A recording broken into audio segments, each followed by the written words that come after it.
অন্তর্বর্তী সরকারের 1 মাস পূর্তি আজ রাষ্ট্রীয় কাঠামো সংস্কারের পরামর্শ সচেতন নাগরিকদের।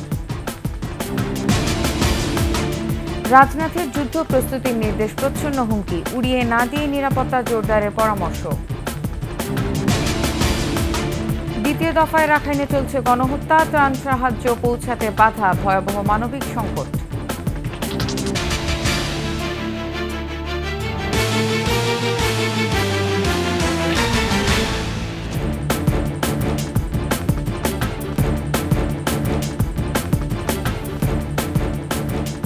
শুনছিলেন ফার্স্ট সিকিউরিটি ইসলামী ব্যাংক পিএলসির সংবাদ শিরোনাম। আমন্ত্রণ জানাচ্ছি সকালের 21 সংবাদে, সাথে আছি আমি নার্গিস মজিদ লিমা। দর্শক, 21 টেলিভিশনের সংবাদ একই সাথে সরাসরি দেখতে পাবেন আমাদের ফেসবুক পেজ www.facebook.com/2124 অনলাইনে। এছাড়া সাবস্ক্রাইব করতে পারেন www.youtube.com/21etv চ্যানেলে। ছাত্র জনতার গণ অভ্যুত্থানে অন্তর্বর্তী সরকারের দায়িত্ব গ্রহণের 1 মাস পূর্তি আজ। পরবর্তীতে পরিস্থিতি সামাল দিয়ে দেশকে অনন্য উচ্চতায় নিতে দিনরাত পরিশ্রম করে যাচ্ছেন প্রধান উপদেষ্টা নোবেলজয়ী অর্থনীতিবিদ ডক্টর মোহাম্মদ ইউনূস। এই অবস্থায় অন্তর্বর্তী সরকারকে যৌক্তিক সময় দেওয়ার আহ্বান রাজনীতি সচেতন নাগরিকদের। আগামী দিনে দেশ যেন মাথা উঁচু করে চলতে পারে, সেজন্য রাষ্ট্রীয় সকল কাঠামোর আশু সংস্কারের পরামর্শ তাদের। আরও জানাচ্ছেন প্রণব চক্রবর্তী। 5 আগস্ট 2024, 15 বছরের স্বৈরশাসনের ইতি টেনে বিদায় নিতে বাধ্য হয় হাসিনা সরকার। রক্তনদী মাড়িয়ে অভূতপূর্ব অর্জন বিশ্বকে দেখিয়েছে বাংলার ছাত্র জনতা মাথা নোয়াবার নয়। 8 আগস্ট দায়িত্ব নেয় নোবেলজয়ী অর্থনীতিবিদ ডক্টর মোহাম্মদ ইউনূসের নেতৃত্বাধীন অন্তর্বর্তী সরকার।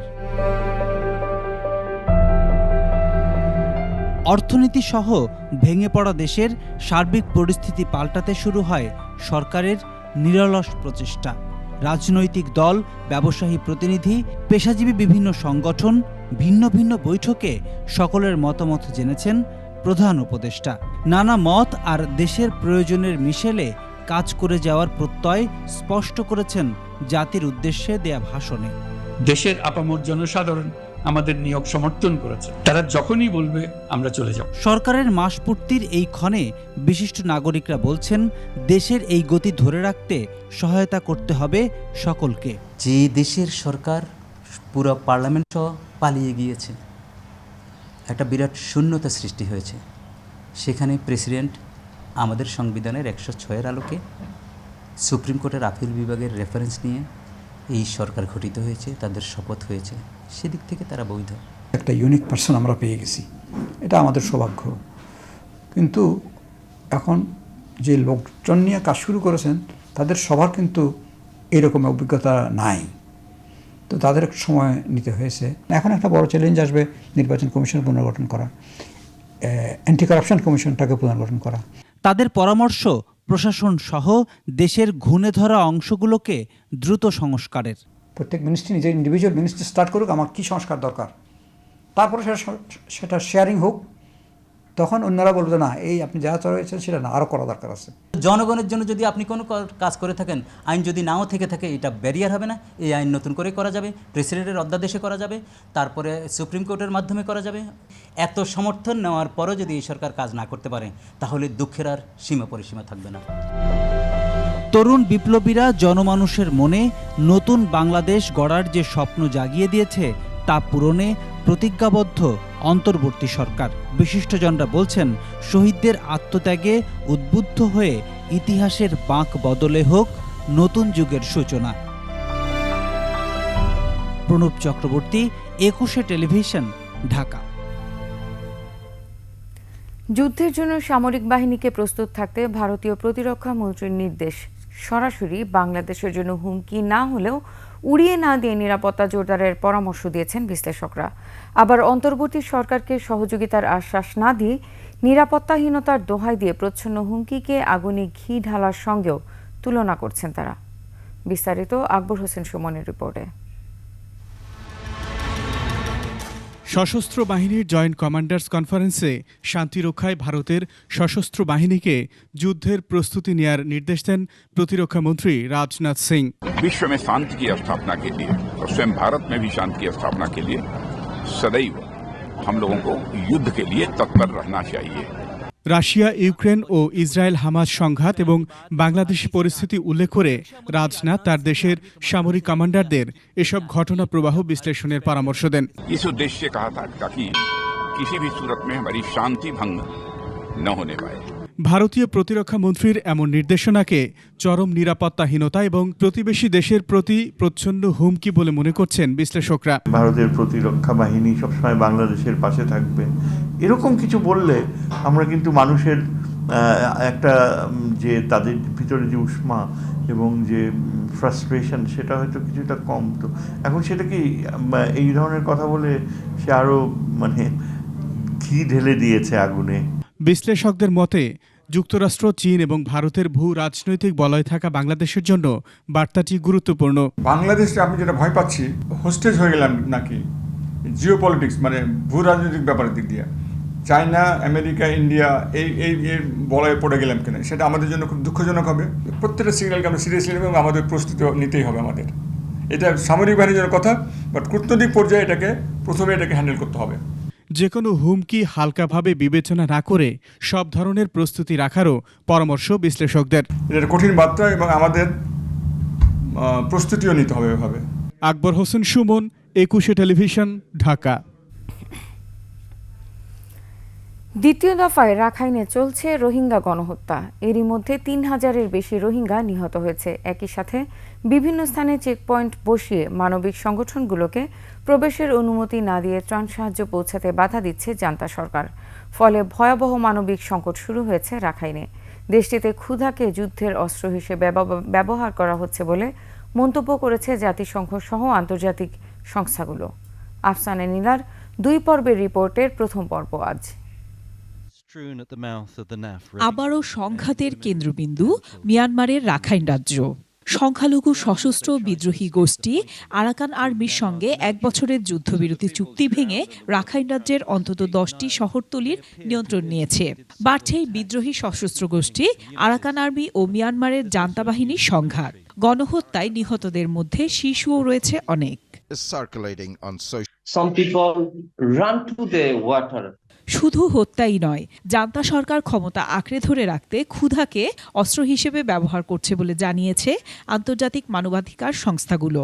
ত্রাণ কর্মকর্তারা বলছেন, জান্তা অধিকৃত অঞ্চলে বেসামরিক নাগরিকদের ক্ষুধার্ত রাখার চেষ্টা করা হচ্ছে। বিভিন্ন স্থানে চেকপয়েন্ট বসিয়ে রাস্তা ও জলপথ বন্ধ করে এবং মানবিক সংগঠনগুলোকে প্রবেশের অনুমতি না দিয়ে ত্রাণ সাহায্য পৌঁছাতে বাধা দিচ্ছে জান্তা সরকার। গ্রামগুলোতে আক্রমণ চালিয়ে সব পুরুষকে আটক করেছে জান্তারা। জাতিসংঘের তথ্য মতে রাজ্যটির 8,73,000 মানুষের এখন খাদ্য সহায়তা প্রয়োজন, কিন্তু তাদের 1/4 কম এ সহায়তা পাচ্ছে। বেসামরিক নাগরিকদের সুরক্ষা নিশ্চিত করার আহ্বান জানিয়ে সম্প্রতি বিবৃতি দিয়েছে জাতিসংঘ।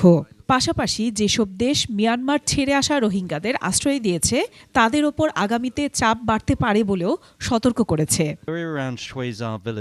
আফসানা নীলা, 21 টেলিভিশন। নিচ্ছি সংবাদ বিরতি। যখন ফিরছি তখন অন্যান্য খবরের সঙ্গে আরও যা থাকবে। ইউএস ওপেনের শ্বাসরুদ্ধকর ফাইনাল, ক্যারিয়ারের 3য় গ্র্যান্ড স্ল্যাম জিতলেন আরিনা সাবালেনকা।